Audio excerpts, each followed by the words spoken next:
అన్నదాత అన్నదాత మీ అన్నదాత చెమటోడ్చి ఆహారాన్నందించే రైతన్న అనునిత్యం నీ కండదండగా నిలిచే నేస్తం ఎవరన్నా అన్నదాత అన్నదాత మీ అన్నదాత.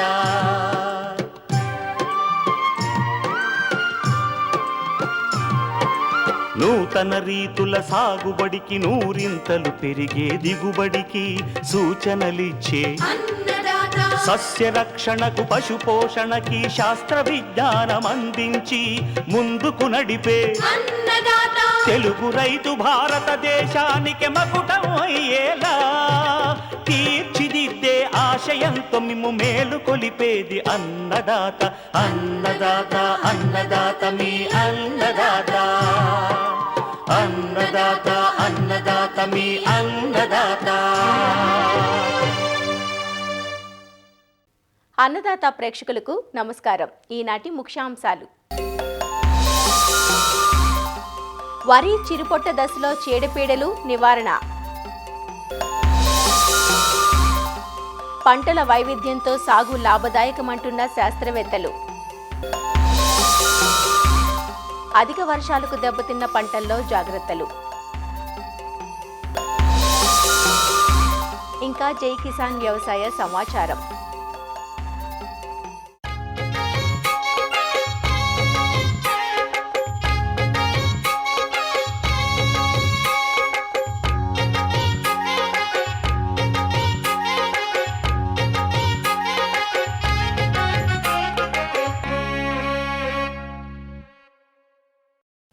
ఖరీఫ్ వరి పైరు ప్రస్తుతం చాలా ప్రాంతాలలో చిరుపొట్ట దశలో ఉంది. వరి పైరులో చిరుపొట్ట దశ చాలా కీలకమైన దశ. అయితే ప్రస్తుతం మారుతున్న వాతావరణ పరిస్థితుల్లో, అంటే పెరుగుతున్న ఉష్ణోగ్రతలు, హఠాత్తుగా కురుస్తున్న వర్షాలు, ఇవన్నీ పంటపై ప్రభావం చూపే ఆస్కారం ఉంటుంది. ముఖ్యంగా చీడపీడల ఉధృతి పెరిగే ప్రమాదం ఉంది. ప్రస్తుతం పైరును పాము పొడ, అగ్గి తెగులు, మానిపండు, సుడిదోమ ఆశించి నష్టపరుస్తున్నాయి. వీటిని సకాలంలో అరికడితే పైరు ఆరోగ్యంగా ఎదిగి అధిక దిగుబడులు పొందవచ్చునంటూ సస్యరక్షణ చర్యలను తెలియజేస్తున్నారు ఆచార్య ఎన్జీ రంగా వ్యవసాయ విశ్వవిద్యాలయం, శ్రీకాకుళం జిల్లా నైరా వ్యవసాయ కళాశాల విస్తరణ విభాగం అధ్యాపకులు డాక్టర్ డి చిన్నమనాయుడు. ఈ ఖరీఫ్ పంట కాలంలో అందరికీ తెలిసిందే, వరి ఒక ప్రధానమైన పంట. ఇప్పుడు చూస్తుంటే చిరుపొట్ట దశకు చేరుకునే దశలో ఉన్నాయి. కాబట్టి ఈ దశలో కూడా వరి పంటలో రకరకాల చీడపీడలు ఆశించి మరి పంటకి నష్టం కలుగు చేయడం అనేది జరుగుతుంటుంది. ఈ తెగుళ్ళు గనక చూస్తే ఈ చిరుపొట్ట దశకు చేరుకునేటప్పుడు మనకి పొడ తెగులు ఎక్కువగా ఆశిస్తున్నట్టు గత సంవత్సరాల తాలూకు అనుభవాలు మనకి తెలియజేస్తున్నాయి. ఈ పొడ తెగులు వచ్చినప్పుడు ఏంటంటే దుబ్బు కింద భాగంలో ఉన్నట్టు ఆకులు, కాండం మీద పొడపాము చర్మం మీద ఎలాంటి మచ్చలు ఉంటాయో ఆ విధమైన డాగులు కలిగిన మచ్చలు ఉంటాయి. దీనివల్ల కింద ఉన్న ఆకులు వడలిపోయినట్టు, వేలాడిపోయినట్టు అవుతుంది. దీనికోసం కూడా శిలీంద్రనాశినులు మనం చూసుకుంటే హెక్సాకొనజోల్ అనేటువంటి మందు 2 మిల్లీలీటర్లు 1 లీటర్ నీటికి చెప్పుని కలిపి పిచికారీ చేసుకోవడం కానీ, లేదా ప్రాపికొనజోల్ అయితే కనుక 1 మిల్లీలీటరు 1 లీటర్ నీటికి చెప్పుని కలిపి పిచికారీ చేయాలి. పిచికారీ చేసినప్పుడు మొక్కంతా బాగా తడిచేటట్టు పిచికారీ చేయాలి. అగ్గి తెగులు కూడా ఈ సందర్భంగా వస్తుంది. ఈ సమయంలో అగ్గి తెగులు వచ్చేటప్పుడు ఆకుల మీద జేగురు రంగు కలిగిన మచ్చలు, నూలికండ ఆకారం లేదా కన్ను ఆకారం మచ్చలు మనకి కనిపిస్తాయి. ఇది కనుక ఈ పిలక బాగా పెట్టి దశలో కనుక రైతులు అశ్రద్ధ చేస్తే తర్వాత మెడవిరుపుగా వచ్చేటువంటి అవకాశం ఉంటుంది. ఎక్కువగా ఏంటంటే మనకు వెన్ను తయారయ్యేటప్పుడు, పూత నుంచి వెన్ను తయారయ్యే సమయంలో మెడవిరుపుగా మనకి కనిపిస్తుంది. మెడవిరుపు వచ్చినటువంటి వెన్నులు కనుక చూస్తే అవి త్వరగా ఎండిపోయినట్టు ఆరిపోతుంటాయి. అంటే గింజల రంగు గోల్డ్ కలర్, అంటే ముందుగా బాగా తయారైపోయిన గింజ రంగుకి మారిపోతాయి, గింజ బరువు తగ్గిపోతుంది.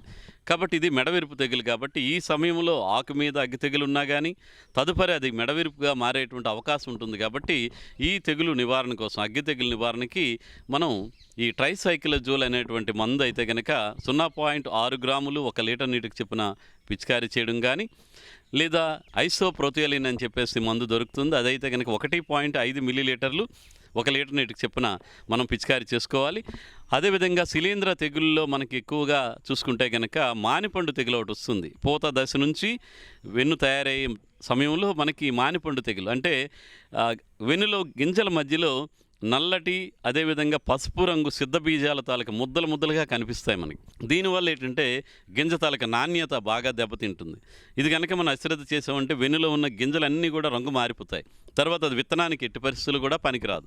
దీనికోసం ఏంటంటే మన నివారణ చర్యలో భాగంగా మనకి పూత వెన్నులు వస్తున్న 50% వెన్నులు వస్తున్నప్పుడు ఆ సమయంలోనే మధ్యాహ్న సమయంలో ఈ కాపర్ ఆక్సిక్లోరైడ్ మందు అయితే కనుక 3 గ్రాములు 1 లీటర్ నీటికి చెప్పిన పిచికారీ చేయడం కానీ, లేదా ప్రొపికొనజోల్ అనేటువంటి మందు అదే మందుని 1 మిల్లీలీటరు 1 లీటర్కి చెప్పిన కలిపి పిచికారీ చేయడం కానీ మనం చేయగలిగితే ఈ మానిపండు తెగులు కూడా సమర్థవంతంగా మరి నివారించబడుతుంది. ఇవి మనకి ప్రధానంగా ఏంటంటే తెగుళ్ళ విషయంలో పొడ తెగులు, అగ్గి తెగులు, మానిపండు తెగులు మనకి చిరుపొట దశ నుంచి గింజ తయారయ్యే దశలో కూడా ఎక్కువగా ఆశించి పంటకి నష్టం కలుగజేస్తుంది. ఇకపోతే మనకి ఈ చీడలు అంటే పురుగుల విషయానికి వచ్చేసరికి ప్రధానంగా మనకి ఈ వరి పంటలో ఈ చిరుపొట్ట నుంచి గింజ తయారయ్యే వరకు చూస్తే మనకి సుడిదోమ అంటాం. సుడిదోమ తలక లక్షణాలు కనుక రైతులు గమనిస్తే ఈ పొలంలో మీరు కనుక చూసినప్పుడు మధ్యలో 1-2 మొక్కలు ఎండిపోయినట్టు కనిపిస్తాయి. ఈ పురుగు ముందుగా ఒక దుబ్బుకి ఆశిస్తుంది, అందులోంచి ఆకు నుంచి కాండం నుంచి రసం పీల్చడం వల్ల ఆ దుబ్బు ఎండిపోతుంది. ఒకసారి ఆ దుబ్బు ఎండిపోయి పత్రహరితం తగ్గిపోయిందంటే ఈ సుడిదోమ పిల్ల పురుగులు, తల్లి పురుగులు పక్క మొక్కలకు వెళ్తుంటాయి. ఈ విధంగా ఒక్కొక్క మొక్కకి పక్కన వెళ్తుండడం వల్ల మనం గనక గట్టు మీద నుంచి కనుక చూస్తే పొలంలో అక్కడక్కడ వలయాకారంలో దుబ్బులన్నీ కూడా ఎండిపోయినట్టు కనిపిస్తాయి.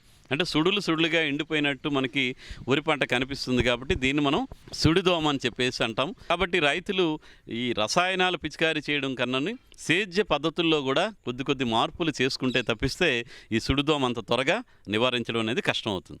దీనికోసం ఇప్పటి నుంచో రైతులకు చెప్తున్నాము.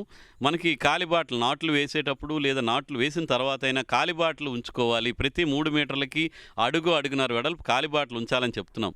లేదు ఇప్పుడు కూడా రైతులు జాగ్రత్తగా ఆ పొట్ట వచ్చే టైంలో మొదల్ని పొట్టని తొక్కకుండా వీలైనంత ఒక పొడవాటి 2 మీటర్లు పొడవు ఉన్నటువంటి కర్రలు కనుక పట్టుకొని కొంచెం వీలైనంత వరకు పొలంలో నీరుండాలి, తక్కువ నీరు ఉండాలి, అప్పుడు వంచుకుంటూ వెళ్ళి కాలిబాటలు ఏర్పాటు చేసుకోవడం వల్ల కూడా పొలంలోకి గాలి వెలుతురు వెళ్ళి కొంతవరకు మనకి ఈ సుడిదోమ ఉధృతి తగ్గేటువంటి ఆస్కారం ఉంటుంది. మొదట చిగురులు ఎండటం, ఆకులు పసుపుగా రంగు మారడం అనేది కనిపిస్తుంది. అంటే ఇది తొలి దశలో ఉంటుంది. ఆ దశలో కనుక మనం సరైన నివారణ చర్యలు కనుక చేపడితే చాలా వరకు మనకి సుడిదోమను నివారించుకోవచ్చు. దానికి మొదటిగా ఏంటంటే బిఫ్రెఫ్యూజన్ అనేటువంటి మందు ఉంటుంది. 1.6 మిల్లీలీటర్ల బిఫ్రెఫ్యూజన్ 1 లీటర్ నీటికి చెప్పి కనుక మనం మొదట్లో పిచికారీ చేసుకుంటే అది పిల్ల పురుగుల మీద బాగా పనిచేస్తుంది. కాబట్టి ఈ తదుపరి పెద్ద పురుగులుగా మారడం అనేది జరగదు. కాబట్టి బిఫ్రెఫ్యూజన్ ఒకటి చాలా బాగా పనిచేస్తుంది. అదేవిధంగా పెక్సిలాన్ అని చెప్పేసి ఇది కొత్త కెమికలే, ట్రైఫ్లూమెజోపైరిమ్ అనే పేరుతో మార్కెట్లో దొరుకుతుంది. ఇది కూడా మనకేంటంటే 94 మిల్లీలీటర్లు 1 ఎకరానికి మనం పిచికారీ చేయాలి. ఇది కూడా చాలా బాగా పనిచేస్తుంది. ఇది మొదటి దశలో మనం లక్షణాలు గమనించిన వెంటనే కనుక ఈ పెక్సిలాన్ కానీ బిఫ్రెఫ్యూజన్ కానీ మనం పిచికారీ చేస్తే సుడిదోమ తాలూకా ఉధృతి మరి తగ్గడానికి ఆస్కారం ఉంటుంది. లేదు పిల్ల పురుగులు మనకు దుబ్బుకి గమనిస్తే 10 కన్నా ఎక్కువ ఈ సుడిదోమ పురుగులు ఉన్నాయనుకుంటే కనుక మనం డైనిటోఫ్యురాన్ అని అంటాం. ఇది మనం 80 నుంచి 100 గ్రాములు 1 ఎకరానికి 200 లీటర్ల నీటిలో కలుపుకొని పిచికారీ చేయడం అదొకటి బాగా పనిచేస్తుంది. ఇంకొంచెం ఉధృతి పెరుగుతుంది, వలయాలు పెరుగుతున్నాయి అనుకుంటే కనుక పైమిట్రిజన్ అని చెప్పేసి ఉంది. దీన్నే మనకు మార్కెట్లో చెస్ అని పేరుతో దొరుకుతుంది. ఈ మందు అయితే కనుక 120 గ్రాములు 1 ఎకరానికి 200 లీటర్ల నీటిలో కలిపి పిచికారీ చేయాలి. ఇది పిచికారీ చేసేటప్పుడు కూడా వీలైనంత వరకు మొక్క మొదల్లో పడేటట్టు పిచికారీ చేయడం వల్ల చాలా బాగా పనిచేస్తుంది. ఈ విధంగా మనకి ఈ చిరుపొట్ట నుంచి గింజ తయారయ్యే వరకు చీడపీడల నివారణ మీద రైతులు సరైనటువంటి అవగాహన, నిఘా పెట్టుకొని సరైన జాగ్రత్తలు కనుక తీసుకుంటే దిగుబడి తగ్గకుండా ఉంటుంది. ఈ చీడపీడల వల్ల నష్టపోకుండా మనం పంటను తీసుకోవడానికి ఆస్కారం ఉంటుంది.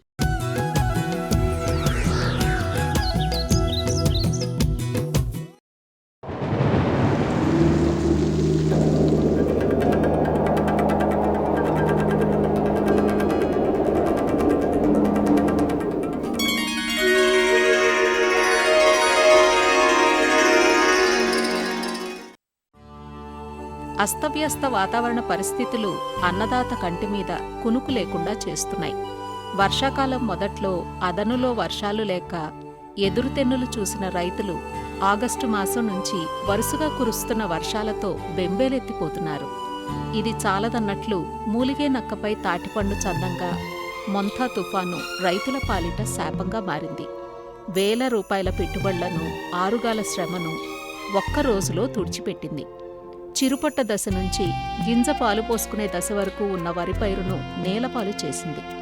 అరటి, బొప్పాయి వంటి పండ్ల తోటలు, ఇతర ఉద్యాన పంటలు నేల కొరిగాయి. ఈ పరిస్థితుల్లో పాక్షికంగా దెబ్బతిన్న పంటలను కాపాడుకోవాలంటే కొద్దిపాటి సస్యరక్షణ చర్యలు చేపట్టాలంటూ పార్వతీపురం మన్యం జిల్లా ఉద్యాన కళాశాల అసిస్టెంట్ ప్రొఫెసర్ డాక్టర్ ఝాన్సీ రాణి, కృషి విజ్ఞాన కేంద్రం శాస్త్రవేత్త డాక్టర్ శ్రీనివాసరాజు రైతులకు సూచనలిస్తున్నారు. ఈ వరి పొలాల్లో ఎక్కువగా నీరు అనేది మొదటగా మనం ఎక్కువ శాతం నిల్వ ఉండకుండా చూసుకోవాలి.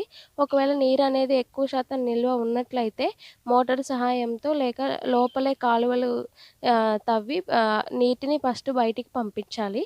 ఆ తర్వాత గింజ ఏర్పడే దశలో కానీ ఉన్నట్లయితే కంకిలో మొలకలు అనేది ఉన్నట్లయితే మనము 50 గ్రాముల ఉప్పుని 5 లీటర్ల నీటిలో కలుపుకుని పిచికారీ చేసుకోవాలి. దీన్ని ఇలా చేసుకున్నట్లయితే ఆ మొలక శాతం అనేది రంగు మారిపోయి నార్మల్గా ఉంటుంది. పాలు పోసే దశలో కానీ ఉన్నట్లయితే నీటిని అనేది నిల్వ ఉండకుండా చూసుకోవాలి. ఆ తర్వాత ఈ సమయంలో మనము మొక్కలకు అదనంగా యూరియా మరియు సూక్ష్మ ధాతువుల మిశ్రమాన్ని 5 గ్రాములు లీటర్ నీటికి కలిపి పిచికారీ చేసుకోవాలి. ఎక్కువగా అధిక వర్షాల తర్వాత మనకి తెగుళ్ళు చూసుకున్నట్లయితే బ్యాక్టీరియా ఎండాకు తెగులు, మాగుడు తెగులు, మానిపండు తెగుళ్ళు ఇవి ఎక్కువగా వస్తాయి. బ్యాక్టీరియా ఎండాకు తెగులు తగ్గించడం కోసము plantamycin 1 millilitre plus copper oxychloride 2-3 రోజుల వ్యవధిలో ఒకసారి పిచికారీ చేసుకోవాలి. తర్వాత మానిపండు తెగుళ్ళు వీటి నివారణ కోసము ప్రొపికోనజాల్ 200 మిల్లీలీటర్లు నీటికి కలిపి పిచికారీ చేసుకోవాలి. మాగుడు తెగుళ్ళు తగ్గించడం కోసము హెక్సాకొనజోల్ 400 మిల్లీలీటర్ల నీటికి కలిపి పిచికారీ అనేది చేసుకోవాలి వారం రోజుల వ్యవధిలో. ఈ జాగ్రత్తలు పాటించినట్లయితే మనము అధిక వర్షాల నుంచి ముప్పుని తగ్గించుకోవచ్చు. ఈ ఉద్యాన పంటలో ముఖ్యంగా ఈ కూరగాయ పంటలో కానీ అదే పొలాల్లో కూడా ఈ తీవ్రత మనకి ఎక్కువగా గమనించవచ్చు. ఈ నీరంతా కూడా తోటల చుట్టూ చేరి వేరు వ్యవస్థను చాలా ఇబ్బంది పడుతుంది. అరటిలో చూసుకున్నట్లయితే 4 నుంచి 5 రోజులు ముంపు గురయ్యి 3 నుంచి 4 అడుగుల లోతులో మనకు నీరు ఉండిపోయినట్లయితే 3 నెలలు ఉన్న వయసులో ఉన్న అరటి చెట్లు అన్నీ కూడా ఆ వేరు వ్యవస్థ మొత్తం కుళ్ళిపోయి ఇంకా అది ఎందుకు పనికి రాకుండా నీరు తీసేసినా కూడా మనకు తర్వాత తీసినా ఉపయోగం లేకుండా ఉంటుంది. కాబట్టి ఎంత తొందరగా వీలైతే అంత తొందరగా దాన్ని మరి బయటకు పంపించేది అతి ప్రధానమైన మనం చేయాల్సిన పని. తర్వాత ఏంటి, ఎంత తొందరగా మనకి ఈ సైక్లోన్ అనేది రిసైడ్ అవుతుందో, ఎప్పుడైతే పోతుందో ఇమ్మీడియట్గా మనము గుబ్బులుగా చేసుకొని ఆ మొక్కకు మళ్ళీ వేరు వ్యవస్థకి మళ్ళీ గాలి అందే విధంగా చొరబాటు విధంగా చేసి మనం చేయాల్సింది అతి ప్రధానమైనది. సిఫార్సు చేసిన ఎరువుల్లో ఏంటంటే ఒక 10 నుంచి 20% ఎక్కువ ఎరువులను ఇలాంటి సందర్భంలో వేసుకోవడం అనేది అతి ప్రధానమైనది. అది భూమిలో వేసుకోవాలి. ఈ గుప్పు తవ్విన తర్వాత ఎరువులు వేసిన తర్వాత ఇమ్మీడియట్గా మనం చేయాల్సింది ఏంటంటే ఒక 5 గ్రాములు యూరియా, అదేవిధంగా ఒక 13,045 అనుకుంటామో దీన్ని ఒక 10 గ్రాములు 1 లీటర్ నీటికి రెండింటిని కలిపి ఇమ్మీడియట్గా మనం పిచికారీ చేసుకోవాలి. ఇది చేసిన 3 రోజుల తర్వాత ఇమ్మీడియట్గా ఈ సూక్ష్మ పోషకాల లోపల కూడా మనం నివారించడానికి ఏం చేస్తామంటే ఈ ఫార్ములా 4 లేదా ఫార్ములా 6 అనే మందును మనం 2 నుంచి 3 గ్రాములు 1 లీటర్ నీటికి పిచికారీ చేసినట్లయితే చాలా వరకు అంటే మొక్క ఆ భూమిని తీసుకునే లోపు ఆకు ద్వారా మనం ఈ సూక్ష్మ స్థూల పోషకాలు మనం పంపించినట్లయితే చాలా వరకు మనకు ఉపయోగపడుతుంది. ఎక్కడైతే ఆకుమచ్చ తెలుగు శిలీంధ్రం వల్ల వస్తుందో, అదేవిధంగా బ్యాక్టీరియల్ వస్తుందో అలాంటి కంబైన్డ్ పంటలకు అన్నిటికి కూడా మనం కాపర్ ఆక్సీక్లోరైడ్ 3 గ్రాములు 1 లీటర్ నీటికి, దాంతోపాటు స్ట్రెప్టోసైక్లిన్ మందు 0.1 గ్రాము 1 లీటర్ నీటికి కలిపి మనం పిచికారీ చేసుకోవాలి. ఎక్కడైతే ఓన్లీ శిలీంధ్రం వల్ల మనకి ఎక్కువ ప్రభావం ఉందో అలాంటి ప్లేస్లో అలాంటి ఆకుమచ్చ తెగులకి ఏం చేస్తామంటే రెడోమిల్ ఎంజెడ్ మందు 2 గ్రాములు 1 లీటర్ నీటికి కలిపి మనం పిచికారీ చేసుకోవాలి. దాంతోపాటు వేరుకుళ్ళు తెగుళ్ళు నివారించుకోవడానికి మనం ఏం చేస్తామంటే ఈ కాపర్ ఆక్సైడ్ మందు 3 గ్రాములు 1 నీటికి, అదేవిధంగా స్ట్రెప్టోసైక్లిన్ సల్ఫేట్ మందు 0.1 గ్రాము 1 లీటర్ నీటికి రెండింటిని కలిపి మనం మొదల్లో మనం డ్రింక్ చేసినట్టయితే చాలా వరకు భూమిలో మనకి వేరుకుళ్ళని ఏర్పాటు చేసే తెగుళ్ళన్నీ కూడా మనం సమర్థవంతంగా నివారించవచ్చు.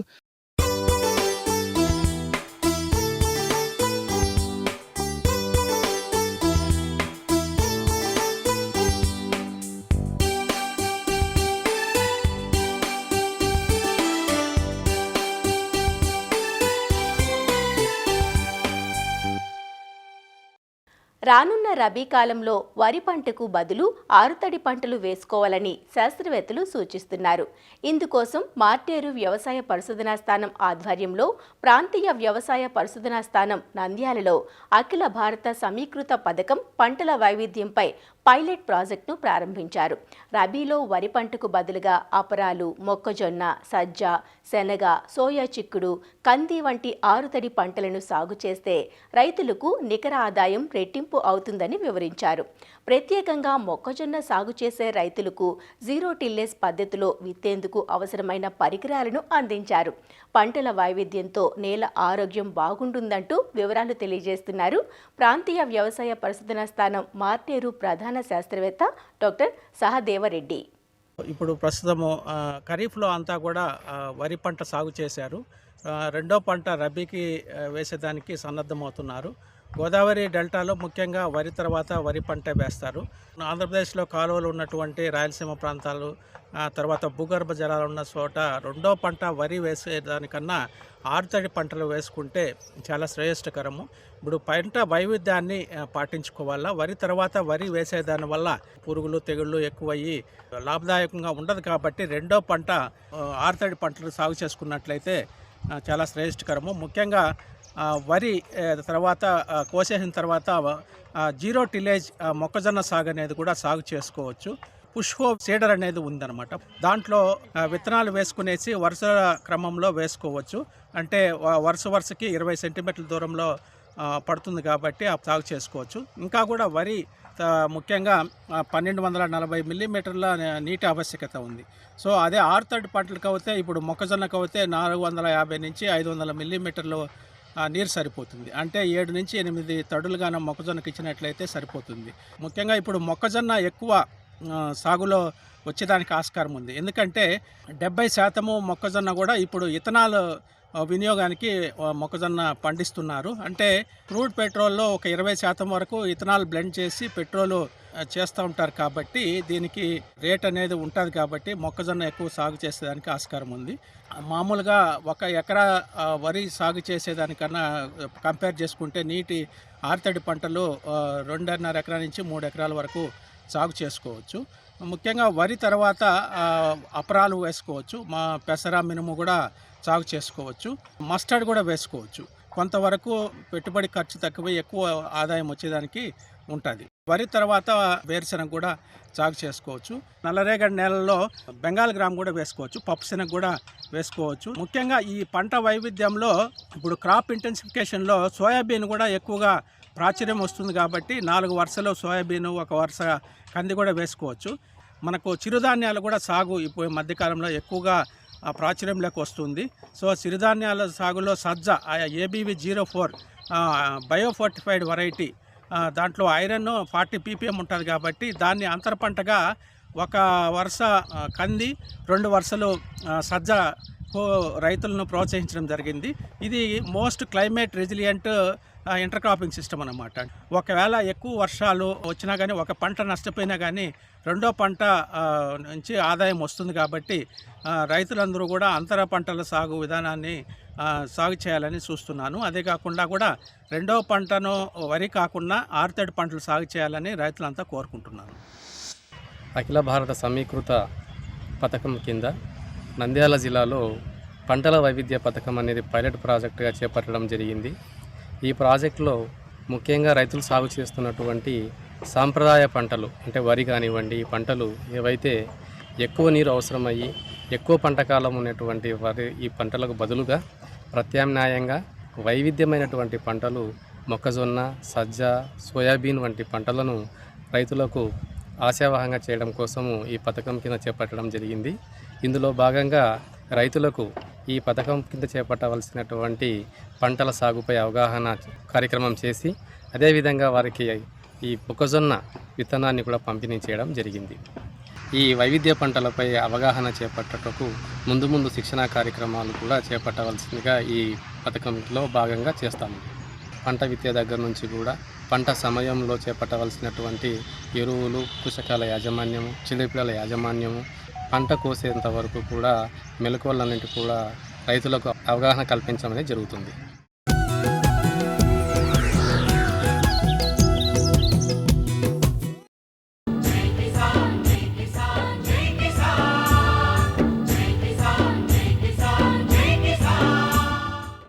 వ్యవసాయ సమాచారం ఇప్పుడు జై కిసాన్లో చూద్దాం.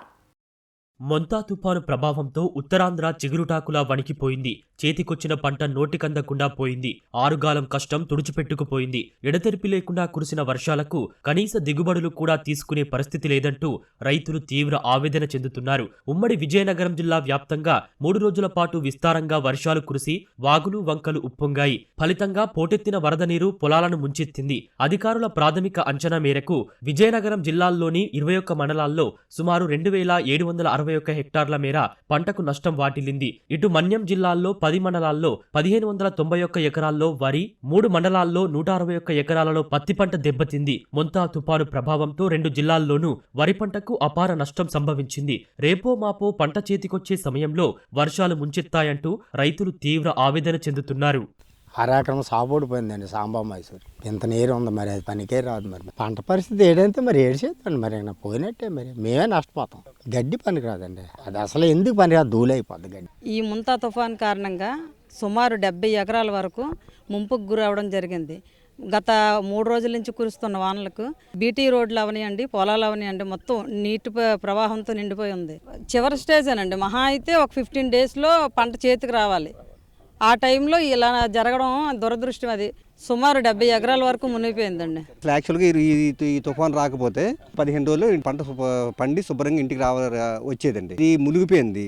ఈ వర్షం తగ్గిన తర్వాత ఎన్ని బరువు అయిపోయిన తర్వాత చేను పడిపోద్దేమో తెలియదండి. చేను వాలిపోయింది అనుకోండి, వాలిపోతే భూమిని వాటర్ పట్టద్ది.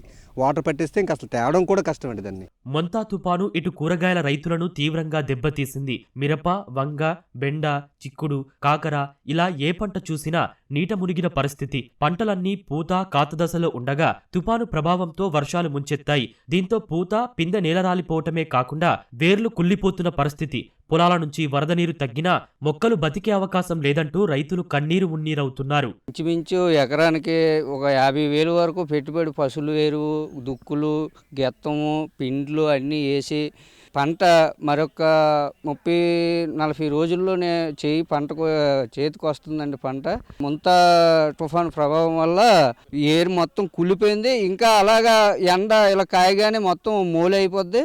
మిరపేసి ఇంచుమించు 45 రోజులు అవుతుందండి. మరొక 30 రోజుల్లో పంట తీసుకొస్తేప్పుడు ముంతా తుఫాను వల్ల ఏకంగా పాడైపోయిందండి. వేరు కుళ్ళిపోయి నీరంతా చేరిపోయి చేతికొచ్చిన పంట పోయిందండి. వర్షానికి కుళ్ళిపోయి అలా చచ్చిపోయిందండి. ఇలాగ అన్ని ఎరువులు పెట్టాం, ఏది మాకు ఇప్పుడు ఫలితం రాలేదు. ఒక 60,000 చిల్లర పెట్టాం పెట్టుబడి.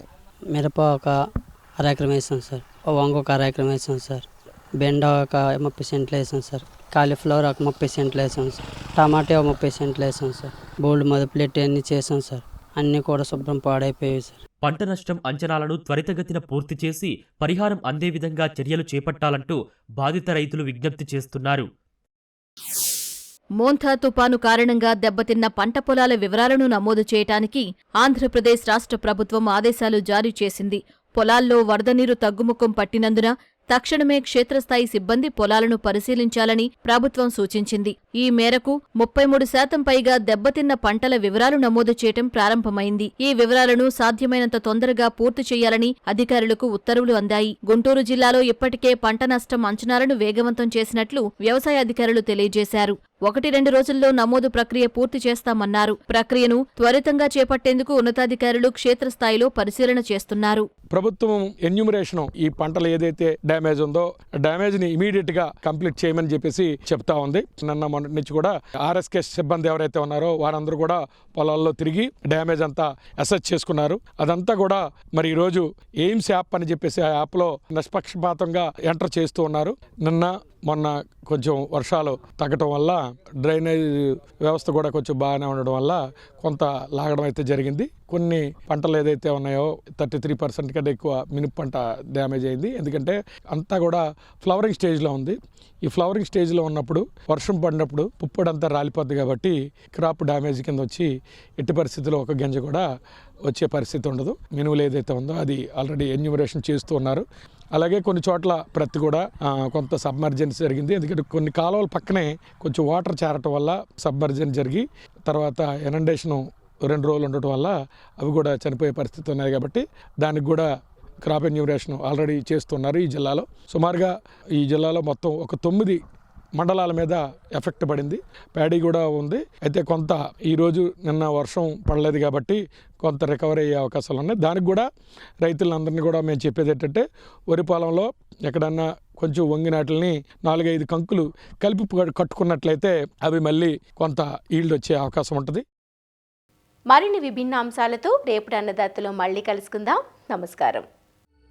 అన్నదాతలు తమ సందేహాలు, సమస్యలను 18004254085 టోల్ ఫ్రీ నంబర్లో ఉదయం 10 నుంచి 11 గంటల మధ్య పని దినాలలో సంప్రదించగలరు. ఈ కార్యక్రమాన్ని యూట్యూబ్లో www.youtube.com/annadata ETV లింక్ ద్వారా వీక్షించవచ్చు.